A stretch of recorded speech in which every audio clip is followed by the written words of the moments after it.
നമ്മുടെ നിലമ്പൂരുകാർക്ക് രാവിലെ 3:10 പോകുന്ന മെമു പാസഞ്ചർ കണ്ണൂരിലേക്ക് പോകുന്നതാണ്. അതുകൊണ്ട് തന്നെ കണ്ണൂർ എക്സ്പ്ലോർ ചെയ്യാനായിട്ട് വൺ ഡേ ഇത് നല്ലൊരു ഓപ്ഷനാണ്.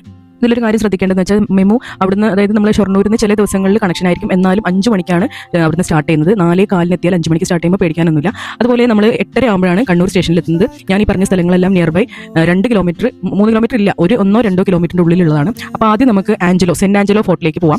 അവിടുന്ന് തന്നെ, അതായത് റെയിൽവേ സ്റ്റേഷനിൽ നിന്ന് ബ്രേക്ക്ഫാസ്റ്റ് കഴിച്ചതിന് ശേഷം സെൻറ്റ് ആഞ്ചലോ ഫോർട്ടിൽ പോയി കഴിഞ്ഞാൽ നമുക്ക് പല സിനിമകളിലും ഷൂട്ട് ചെയ്തിട്ടുള്ള ലൊക്കേഷനാണ്, നല്ല എൻജോയ് ചെയ്യാൻ പറ്റും. അതിനുശേഷം നിങ്ങൾ അവിടെ തന്നെ അധികം ദൂരമില്ല അറക്കൽ മ്യൂസിയം ഉണ്ട്. അറക്കൽ മ്യൂസിയം നമുക്ക് പുരാതന കാലത്തുള്ള കുറച്ച് കാര്യങ്ങളൊക്കെ അവിടെയൊക്കെ നമ്മൾ വൺ ടൈമിൽ വിസിറ്റ് ചെയ്യേണ്ടതാണ്. അപ്പോൾ അതൊക്കെ കണ്ടതിന് ശേഷം ഓട്ടോ ആണ് നിങ്ങൾ ഡിപ്പെൻഡ് ചെയ്യാനുള്ളത്. അതൊരു 30 രൂപ 40 രൂപ ഓട്ടോ റേഞ്ച് വരുന്നുള്ളൂ. അത് കഴിഞ്ഞ് നേരെ പയ്യാമ്പലം ബീച്ച് എന്ന് പറഞ്ഞാൽ അടിപൊളിയാണ്, നിങ്ങൾ എന്തായാലും വിസിറ്റ് ചെയ്യണം. നല്ല നമുക്ക് ക്ലീൻ ബീച്ചാണ്. ഈ പയ്യാമ്പലം ബീച്ചിൽ പോകുന്നതിന് മുന്നേ വേണമെങ്കിൽ നമുക്ക് ഊണ് കഴിക്കാം. ഓരോ സ്ഥലങ്ങളും നിങ്ങൾ 2-3 മണിക്കൂർ സ്പെൻഡ് ചെയ്യാനുള്ള സമയമുണ്ട്. ഊണ് കഴിക്കുകയാണെങ്കിൽ തന്നെ നമുക്ക് കണ്ണൂർ ബസ് സ്റ്റാൻഡിലേക്കാണെങ്കിൽ 2 മിനിറ്റ് 5 മിനിറ്റിൻ്റെ ദൂരമേ ഉള്ളൂ. ബസ് സ്റ്റാൻഡിൽ 5th ഫ്ലോറിൽ KM ടൂറിസ്റ്റ് ബിൽഡിങ്ങിൻ്റെ 5th ഫ്ലോറിൽ നിങ്ങൾക്ക് ഫ്രൈഡ് ഫിഷും അതുപോലെ തന്നെ മീൽസും കൂടെ രണ്ടും കൂടെ 100 രൂപയെ വരുന്നുള്ളൂ.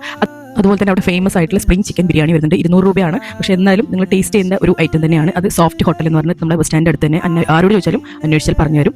ഇതെല്ലാം കഴിഞ്ഞ് 2 മിനിറ്റ് ഓട്ടോ ദൂരേ ഉള്ളൂ. നമുക്ക് റെയിൽവേ സ്റ്റേഷനിലേക്ക് 2:50 അതേപോലെ തന്നെ 3:10 2 ട്രെയിനുകളായിട്ട് രണ്ടും സ്റ്റാർട്ട് ചെയ്യുന്ന കണ്ണൂരിൽ തന്നെയാണ്. ഒന്നുകിൽ ഡയറക്റ്റ് നിങ്ങൾക്ക് ഷൊർണൂരിൽ വന്നിറങ്ങിയിട്ട് 7:10 ട്രെയിൻ നിലമ്പൂരിലേക്ക് പിടിക്കാം. അല്ലെങ്കിൽ നമുക്ക് കോഴിക്കോട് അങ്ങോട്ട് കോഴിക്കോടും കൂടെ എക്സ്പ്ലോർ ചെയ്തിട്ട് തിരിച്ചു വരാവുന്നതാണ്. കോഴിക്കോടാണെങ്കിലും നിങ്ങൾക്ക് അവിടുന്ന് വൈകുന്നേരം ഒരു 7-7:30 ഒക്കെ ആകുമ്പോൾ KSRTC അല്ലെങ്കിൽ പ്രൈവറ്റ് ബസ് പിടിച്ചിട്ട് നാട്ടിലേക്ക് വരാവുന്നതാണ്. നല്ലൊരു ഓപ്ഷനാണ്. എല്ലാവരും എൻജോയ് ചെയ്യുക. ഈ ഒരു വെക്കേഷൻ അടിപൊളിയാക്കാം. Okay, thank you. She hums a tune I've never heard in languages I can't speak. She writes down cities on her wrist and dreams she'll never